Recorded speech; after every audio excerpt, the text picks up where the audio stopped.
સામે વધુ કાર્યવાહી અને 8 ગુજરાતીઓ ડિપોર્ટ।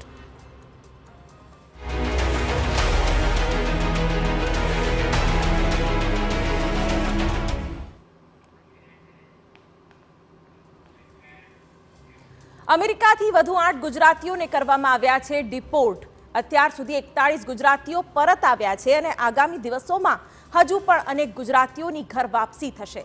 જો કે ભારત સરકારના કડક વલણ છતાં અમેરિકાએ તેની દાદાગીરી યથાવત રાખી છે।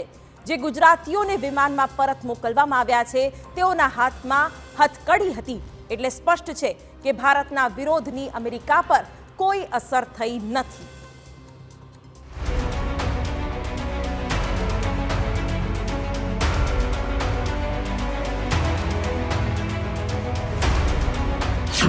વધુ 8 ગુજરાતીઓ આવ્યા પરત।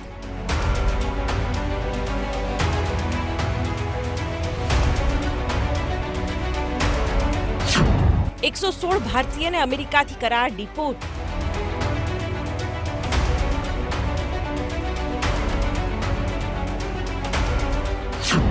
હાથમાં હથકડી, ચહેરા પર હતાશા।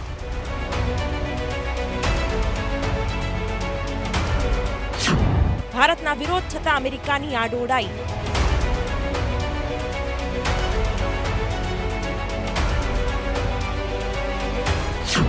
હજુ કેટલા ગુજરાતી આવશે પરત?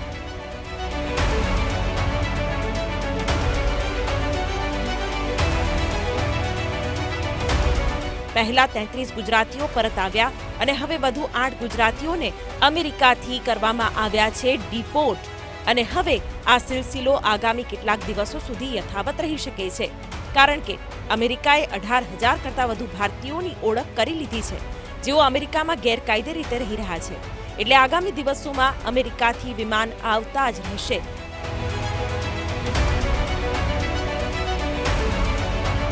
અમેરિકાથી ગેરકાયદે ઇમિગ્રન્ટ ભારતીયોની બીજી બેચ 15 ફેબ્રુઆરી શનિવારે રાત્રે પંજાબના અમૃતસર એરપોર્ટ પર આવી પહોંચી। આમાં 116 ભારતીયને બળજબરીથી પાછા મોકલવામાં આવ્યા છે, જેમાં સૌથી વધુ પંજાબના 65 અને હરિયાણાના 33 લોકોનો સમાવેશ થાય છે। તો બીજી તરફ ગુજરાતના 8 લોકોનો પણ સમાવેશ થાય છે। તેમને આજે અમદાવાદ લવાયા છે। આ ઉપરાંત ઉત્તર પ્રદેશ, ગોવા, મહારાષ્ટ્ર અને રાજસ્થાનના 2 અને હિમાચલ પ્રદેશ અને જમ્મુ કાશ્મીરના 1-1નો સમાવેશ થાય છે। તેમાંના મોટા ભાગના 18 થી 30 વર્ષની વયના છે।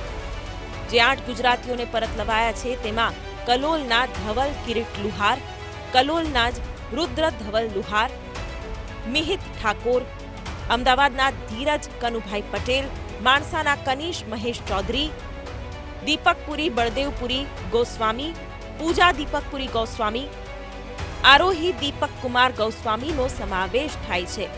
યુએસ એરફોર્સના વિમાન ગ્લોબ માસ્ટરમાં મહિલાઓ અને બાળકો સિવાય તમામ પુરુષોને હાથકડી પહેરાવીને લવાયા હતા, જ્યાં તેમના પરિવાર સાથે મળવા માટે બોલાવવામાં આવ્યા હતા। લગભગ 5 કલાકની ચકાસણી પછી બધાને પોલીસ વાહનોમાં ઘરે છોડી દેવામાં આવ્યા। અગાઉ 5 ફેબ્રુઆરીના રોજ 104 લોકોને પાછા મોકલવામાં આવ્યા હતા, જેમાં બાળકો સિવાય પુરુષો અને સ્ત્રીઓને હાથકડી અને બેડીઓથી બાંધીને લાવવામાં આવ્યા હતા। જેવી રીતે ભારતીયોને પરત મોકલવામાં આવી રહ્યા છે તેની સામે હવે કોંગ્રેસે સવાલ ઉભા કર્યા છે અને મોદી સરકાર પર નિશાન સાધ્યું છે। आप कम से कम उनके हाथों में कड़ियां लगाकर पाँव में फेटस लगाकर भेजोगे तो इससे बड़ी तो जलालत कोई नहीं होगी। और मैं समझता हूँ ये बेसिकली जलालत हमारे देश की, हमारे लोगों की गई है। જો કે ભાજપનું કહેવું છે કે જે લોકોને પરત મોકલવામાં આવી રહ્યા છે તેઓને અમેરિકાના કાયદા હેઠળ જ પરત મોકલવામાં આવી રહ્યા છે। अमेरिका से जो अवैध रूप से गए थे, डंकी रूट जो कहते हैं, उस तरह जो गए थे, बिना वीजा के गए थे, वो वापस आ रहे हैं। कोई भी भारतीय चाहे दुनिया के किसी भी देश में बिना वीजा के जाएगा तो वो देश वापस भेजेगा। वीजा जब एक्सपायर भी हो जाता है तब भी उसको डिपोर्ट कर देते हैं। तो जो भारतीय वहां अवैध रूप से गए हैं उसके बारे में विदेश मंत्री जयशंकर जी ने पार्लियामेंट के फ्लोर पर बताया है कि जो हमारे नागरिक हैं और अवैध रूप से गए हैं, इसकी पुष्टि होगी तो वो हमारे यहाँ आएंगे, उसमें कोई इतराज नहीं है। અમેરિકાએ માત્ર ભારત જ નહીં દુનિયાના અલગ અલગ દેશના ગેરકાયદે પ્રવાસીઓને પરત મોકલ્યા છે અને હજુ આ સિલસિલો આગામી કેટલાક દિવસો સુધી યથાવત રહી શકે છે. જો કે સવાલ એ છે કે અમેરિકા ગયેલા લોકો કેટલા એજન્ટોની જાળમાં ફસાયા છે. તેઓને અમેરિકી ડોલરના મોટા મોટા સપનાઓ બતાવવામાં આવ્યા, એજન્ટોની જાળમાં આ લોકો ફસાયા અને હવે તેઓને પરત મોકલવામાં આવ્યા છે. અમેરિકામાં 7 લાખથી વધુ ગેરકાયદે ઇમિગ્રન્ટ ભારતીયો છે તેવો દાવો કરવામાં આવે છે. મેક્સિકો અને અલ સાલ્વાડોર પછી આ સૌથી વધુ છે.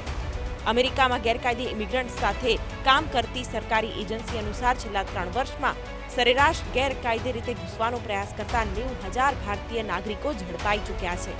આ ઇમિગ્રન્ટ્સનો મોટો હિસ્સો પંજાબ, ગુજરાત અને આંધ્રપ્રદેશથી આવી રહ્યો છે.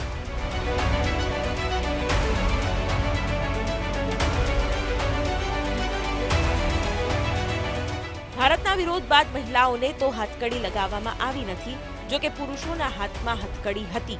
એટલે સ્પષ્ટ છે કે અમેરિકા આ દોડાઈ તો કરી જ રહ્યું છે. Bureau report, TV9.